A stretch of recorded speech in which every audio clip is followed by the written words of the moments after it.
land trust bonds in the series of how their land was stolen from them through the Indian Wars. And he did many things, Custer's gun,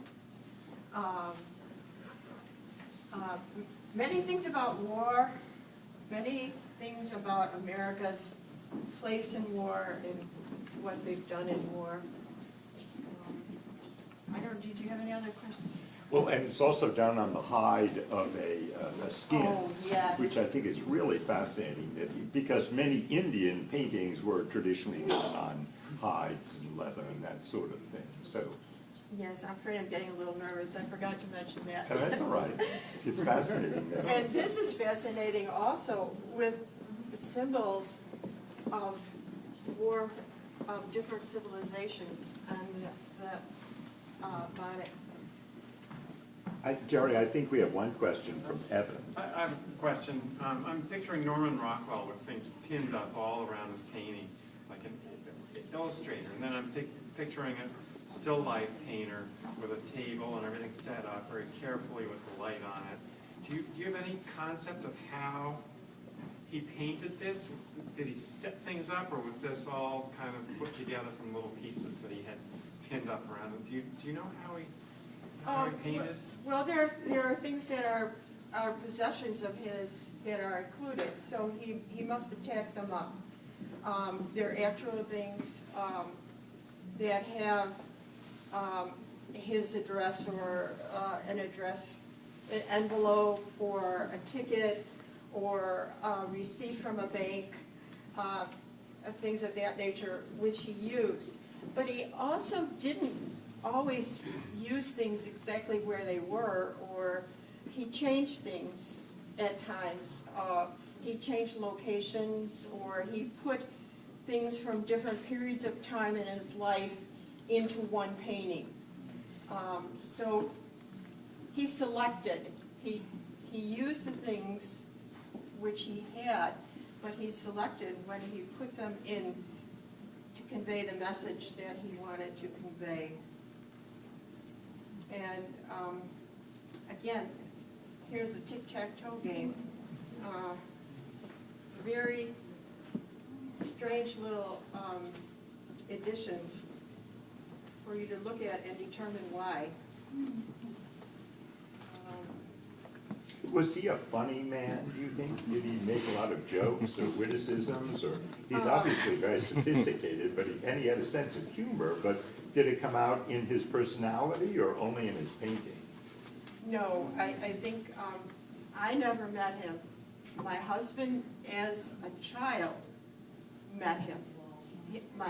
My father-in-law and he and a few other men hung out together. And they had some good times. They did enjoy themselves. Oh, that's good. From what my husband remembers.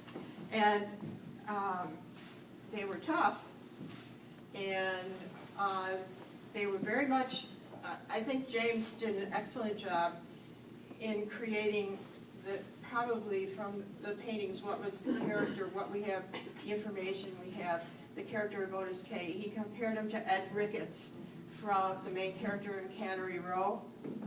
And they were men who were not religious, and they complained about some of the things that were done in the name of philanthropy and the church.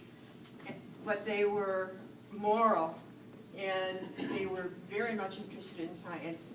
And as I said, they knew how to go out and play cards, maybe go over to a certain street in Chicago where we see the newts and Kay's.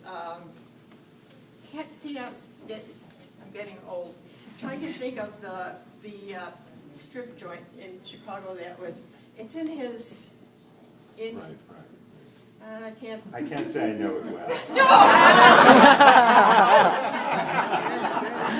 Right thing to say. But they visited there. So I mean, they had good times, and he can be very corny, as you will see, like the Bank of Rupt and some of those other things. Sure. Well, I have never seen anyone paint a dollar bill better. Incredible.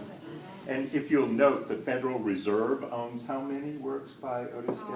They have several, I'm not, Emily, 3 or 4? 2 in the exhibition. 4 in all and 2 in the exhibition. So the Federal Reserve must have a pretty high regard for his money skills.